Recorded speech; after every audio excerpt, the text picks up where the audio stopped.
Fala pessoal, o vídeo de hoje há muito tempo eu esperava para gravar, porque é uma daquelas coisas que você sabe que vai acontecer cedo ou tarde e vai colocar muita gente em contradição e muita gente em dilema também. Então, para começar, eu vou primeiro resgatar uma notícia de 2019, que vocês que nos seguem há um bom tempo vão lembrar, essa daqui, sobre a abertura do inquérito para investigar notícias fraudulentas, chamadas a fake news. Se você me acompanha há muito tempo, muito obrigado. Se você é novo aqui, inscreva-se no canal, deixe o seu like, que isso daí ajuda a melhorar nosso engajamento. Em 2019, fiz questão ali de colocar 14 de março de 2019, em vermelho, tá ali, ó. Toffoli abre inquérito para investigar notícias fraudulentas contra o STF. Então, o que ocorreu? Eu achava que o chamado processo judicialiforme ele havia acabado depois quando veio a Constituição de 1988. Pelo menos é isso que os meus professores de direito lá na FRJ me ensinavam, né? Que acabou esse tempo ditatorial onde juízes abriam inquéritos, se confundiam com investigadores, enfim. E aí o Toffoli, que é um juiz da Suprema Corte, ele abre um inquérito. Até hoje esse inquérito não foi concluído, porque, óbvio, ele é um instrumento de pressão, ele é um instrumento intimidatório, abusivo, até hoje não acabou, então, muito provavelmente aí é um recorde. Estamos indo para 7 anos de inquérito das fake news, completará em março. E o Toffoli abriu inquérito para investigar notícias fraudulentas. Eu já pulo lá para a parte final, que está em vermelho ali, ó, o presidente da corte, porém, não especificou quais fatos levaram à abertura do inquérito. Repara, meu amigo, que quando você olha alguma notícia da grande imprensa sobre fake news, eles nunca dizem qual é. Ou melhor dizendo, raramente. Teve uma matéria, acho que do Globo há pouco tempo atrás, que falou qual era a fake news. E isso é bom por quê? Porque dá para nós a possibilidade de defesa. Porque antes que eles falam, é fake news, é fake news, é fake news. Eu lembro uma vez que uns assessores meus foram acusados de gabinete do ódio, estão fazendo fake news. Inclusive tinha suspeita, né, de que pudessem entrar no meu gabinete para apreender os computadores, os celulares da minha assessoria, tal qual agora ocorre com o deputado Gustavo Gayer, que tem toda a sua assessoria indiciada num desses inquéritos. Mas, naquele momento, estavam acusando, inclusive com matérias no Fantástico, a minha assessoria de ter um gabinete do ódio para espalhar notícia falsa. Meus caros, tinha um perfil de humor chamado Bolsofeios, e esse perfil quase deu ensejo a uma devassa na minha vida. Porque quando eles pegam os nossos computadores e celulares, não é para buscando a verdade.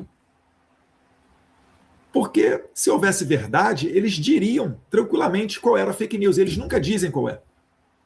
Pelo menos nas matérias de jornal, nunca sai, né?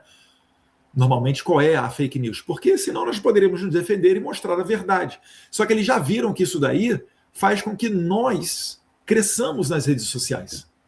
Inclusive, o Bolsonaro conseguiu uma ascensão muito grande nas redes sociais fazendo isso, se defendendo de fake news. E, no final das contas, você percebe facilmente quem é que está fazendo o certo, o justo, quem é que tem a verdade ao seu lado.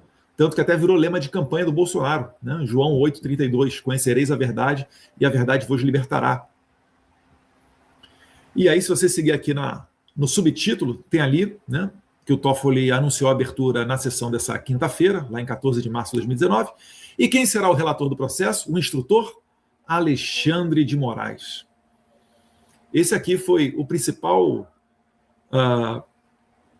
ferramenta para a perseguição do Moraes. Depois foram abertos outros, né, processos, tem o 8 de janeiro, né, depois tinha o que era, já são tantos, né, milícia digital, aí depois esse foi concluído, acabou, só que abriu no dia seguinte, no mesmo dia abriu um outro no lugar dele, enfim. E assim continua a nossa maravilhosa democracia. No entanto, vale lembrar que a imprensa, essa época, e aqui eu não estou falando especificamente do Poder 360 não, que inclusive eu gosto muito, tá? Acho que o Poder 360 é dos veículos de grande comunicação dos mais honestos. É claro que eu não vou concordar 100% com nenhum deles, mas tem que fazer essa ressalva que tem outros muito piores, né? Eu acho até positivo o Poder 360. Nesse momento, a imprensa estava o quê? Batendo palma. Por quê? Porque eles entendiam, eles conseguiam, eles não são burros, eles percebem que existe uma perseguição em curso, eles sabem que é ilegal, mas na ótica deles vale a pena porque seria para acabar com o mal pior, que é o bolsonarismo. No entanto, qual não é a surpresa do público?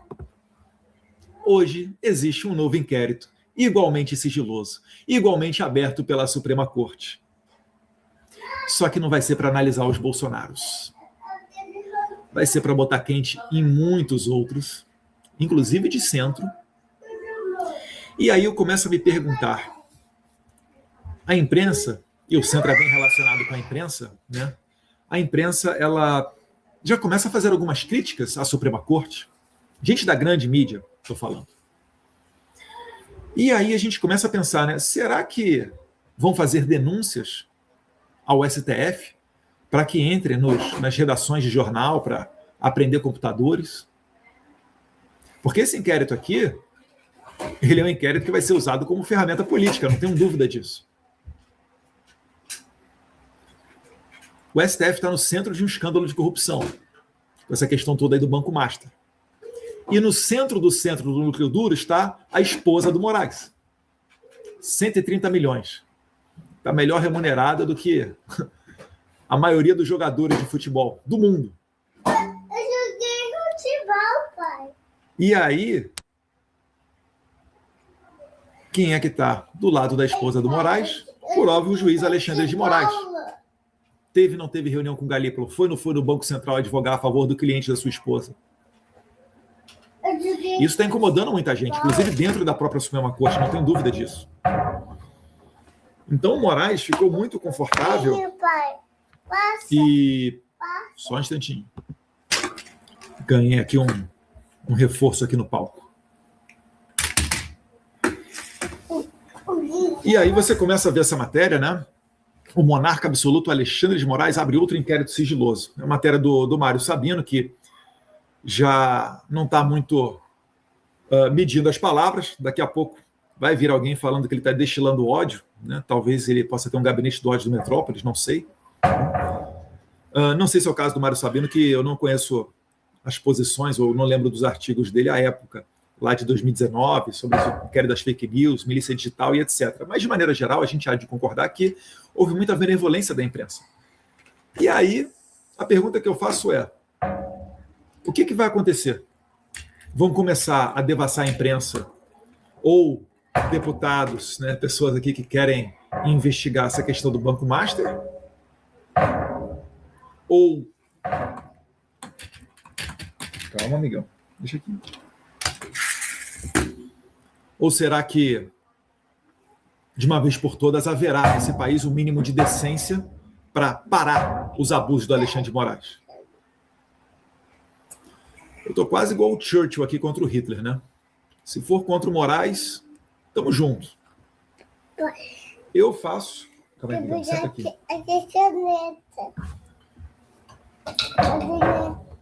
Eu faço aqui uma proposta de união. Se você está contra o Moraes, estamos juntos. Lá na frente, nossas eventuais arestas, a gente já para depois. Porque, para mim, o mal pior que está ocorrendo no Brasil é o fim das liberdades. Porque sem liberdade não há democracia, não há aperfeiçoamento da nossa sociedade. E tudo vai continuar num status quo, onde os poderosos vão continuar no poder e você continuará pagando altos impostos e sendo roubado. Que você diria, pai? E a matéria do Estadão, ela é um pouco mais completa. Eu gostaria de ler com vocês aqui alguns pontos que são interessantes. Na verdade, é essa daqui. Deixa eu botar ela maior.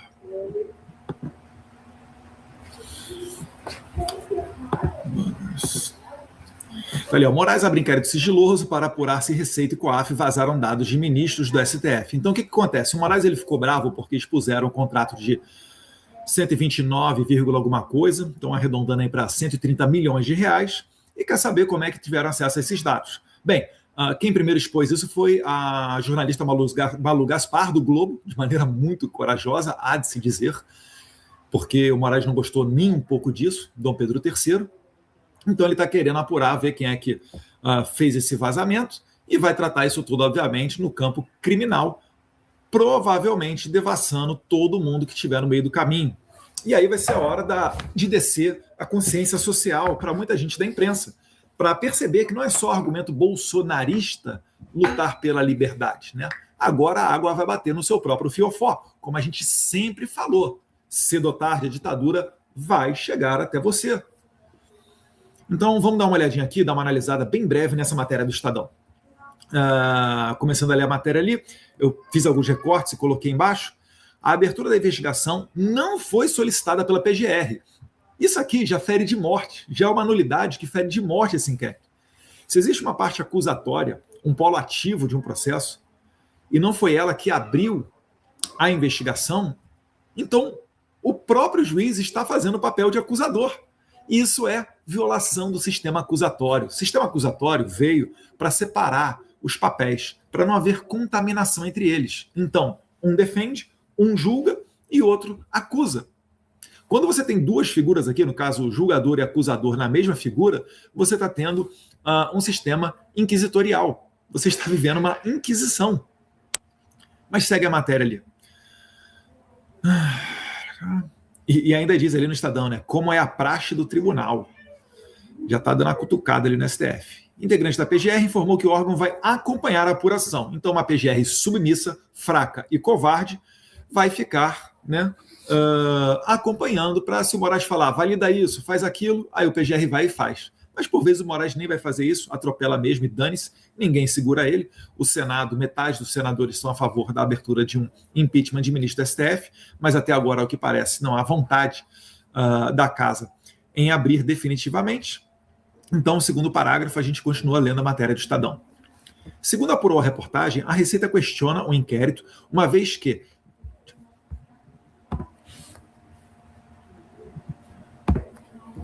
Segundo apurou a reportagem, a Receita questiona o inquérito, uma vez que, de acordo com interlocutores, o órgão não tem dados de contratos particulares e, além disso, o acesso a informações sigilosas sem procedimento fiscal aberto é uma prática sujeita à pena de demissão. Então já estão querendo aqui falar o seguinte, Moraes está em cima, ele vai achar o responsável. E quando ele achar, você será demitido. O Moraes ele é sempre assim, né? Ele sempre gosta de se mostrar perverso para intimidar os outros. Quando você pensa, cara, o cara mandou um deputado federal para a cadeia por falar, sendo que o deputado federal tem imunidade, estou falando do caso Daniel Silveira, e depois, quando o presidente deu o perdão presidencial a ele, o Moraes cancelou. Se isso aconteceu com um deputado federal, imagina comigo que sou um mero internauta. É isso que o Moraes quer que você pense. Esse é o efeito intimidatório desejado pelos ditadores. Mas vamos aqui para a parte final, a segunda parte. A abertura da investigação não foi solicitada pela... não. Aí eu repeti ali o recorte. Desculpa, pula. Segundo parágrafo. Moraes tomou a atitude como presidente interino do STF. Então, repare, com poderes de presidente do STF, na falta do Fachin, que é o presidente titular, Moraes assumiu o plantão da corte na segunda-feira, dia 12. O tribunal retoma suas atividades em fevereiro. Então, usando poderes temporários enquanto presidente da corte, ele próprio falou, quer saber, agora é nós mesmos, não preciso nem pedir para o presidente, como ele fez lá em 2019, que o Toffoli era presidente, abriu o inquérito e mandou para o Moraes mesmo já está abrindo e tocando tudo adiante. As suspeitas de que dados sigilosos foram vazados surgiu a partir da chegada do caso do Banco Master ao STF. A colunista Malu Gaspar, do jornal O Globo, revelou detalhes do contrato da mulher de Moraes, Viviane Barsi de Moraes, para a defesa dos interesses do Banco Master e de Daniel Vorcaro no Banco Central, na Receita Federal e no Congresso Nacional. Então, como eu já havia dito, né, os canhões estão para cima dessa matéria aqui, feita pela Malu Gaspar. Vamos ver até onde o Moraes vai chegar, mas, como ele está muito confortável e vocês da imprensa deram muita margem para ele, ele vai provavelmente intimidar todos vocês. Ele é um mafioso, até me arrisco a dizer aqui. Ele vai descobrir as informações. Quando ele estiver com tudo na mão, aí ele vai pensar no que ele vai fazer. Se ele vai exigir a demissão da Malu Gaspar, se ele vai falar com os meios de comunicação para parar, para de repente pegar os canhões e voltarem novamente contra Bolsonaro, seja lá o que for. Ele vai usar essa informação para chantagear as pessoas. Em bom português, muito provavelmente é isso que vai acontecer. Tal qual ele faz chantagem com deputados e senadores. Falei aqui do caso do Daniel Silveira. Vários deputados, vários não, alguns deputados, chegam no boca a boca, no pé do ouvido e falam, ó, o líder do meu partido recebeu uma ligação de um cara poderoso da Suprema Corte. O presidente do meu partido recebeu uma ligação de um cara poderoso da Suprema Corte. Queria votar com vocês pela liberdade do Daniel Silveira, mas terei que me posicionar pela manutenção da prisão preventiva naquela época, quando os deputados estavam fazendo esse juízo, né? Se soltava ou não Daniel Silveira da prisão preventiva. Na Assembleia Legislativa do Estado do Espírito Santo, quando o Moraes prendeu o deputado estadual Capitão Assunção, o Moraes não tinha esse poder. Por quê? Porque deputados estaduais não são julgados originalmente no STF. São julgados no Tribunal de Justiça Estadual. Então, o Moraes ele não teve meios para intimidar e chantagear os deputados estaduais. O que aconteceu no Espírito Santo? Soltou o deputado estadual Capitão Assunção. Guerreiro, meu abraço aqui, se estiver me assistindo aqui, Capitão Assunção. Faço muito gosto de que o senhor ainda não chegou nem na metade da caminhada política, ainda vai ter muitas guerras para travar junto. Lembro do senhor lá atrás, ainda acompanhando meu pai enquanto deputado federal. E aí, quando a gente vem com a PEC falando que, olha, não é PEC da blindagem, é PEC das prerrogativas dos deputados, tem que colocar um freio no STF, tem que tirar do STF algumas alavancas de pressão que ele tem, ou melhor, de intimidação e de abuso. Aí vem gente lá, né, até de Partido Novo, vota contra. Não, os corruptos vão se safar. Meus caros, onde é que está sendo combatida a corrupção nesse país? O Novo estava de brincadeira quando fez isso. Eu tenho que falar, dar nome aos bois, porque o Novo nos critica, então eu acho que eu tenho liberdade para criticar também. Ou será que agora eu estou dividindo a direita? Aliás, eu estou sentindo falta, estou com saudade do pessoal da União da Direita. Nesse momento agora que tá treta para tudo quanto é lado. Cadê vocês da União da Direita, meus amigos? Ou será que a União da Direita é só quando interessa a vocês? Porque tem gente que prega a União da Direita. Quando o coleguinha do lado ameaça sair candidato a senador, acabou a União da Direita. Vai lá e ó, tá. Tem coisas que ninguém vai te contar. Se você não for inteligente o suficiente, bem informado o suficiente, acompanhar o suficiente, você vai continuar tendo raiva, sem nem saber de quem que você tem que ter raiva. Então está aí exposto esse caso, vamos acompanhar os desdobramentos, as cenas dos próximos capítulos, mas aqui a gente está vendo que o monstro criado pegou a arma que muita gente de centro, de esquerda, da imprensa, deu para eles combaterem o bolsonarismo. Agora ele pegou o chicote e está dando as lapadas aí para o outro lado. Vamos ver como é que vai ficar essa situação. Eu torço para que sejam mantidas as liberdades, a liberdade de imprensa, a liberdade de expressão. Não sou amigo de ninguém da imprensa, mas isso não impede de dizer aqui que tomara que não aconteça nada com a Malu Gaspar. Tomara aí que os jornais consigam segurar a onda, porque a pressão vai ser grande. A mesma pressão que a Jovem Pan recebeu lá em 2022 para censurar, é proibido falar que as palavras descondenado, chefe de facção para o Lula, vocês lembram? E aí começou a sair Rodrigo Constantino, saiu Paulo Figueiredo, até hoje a Jovem Pan, né, ser rebaixada de nível. Tem muita gente boa lá ainda, né? Muita não, alguns gente boa lá, mas enfim, vocês sabem do que eu estou falando. Beleza? Um abraço a todos vocês, meus caros. Eu pretendo aqui ter uma frequência maior aqui no YouTube, então, por favor, fique com a gente aqui. E eu queria saber a sua opinião sobre a possibilidade de eu começar a lançar um programa ao vivo, de repente pegar uma vez na semana ou duas e abrir aqui uma transmissão ao vivo com vocês, se você acha que isso seria interessante. Se sim, por favor, diga aqui qual horário que você acha que seria melhor para a gente ter esse bate-papo, porque quando eu gravo esses vídeos aqui, via de regra, eu não faço edição neles.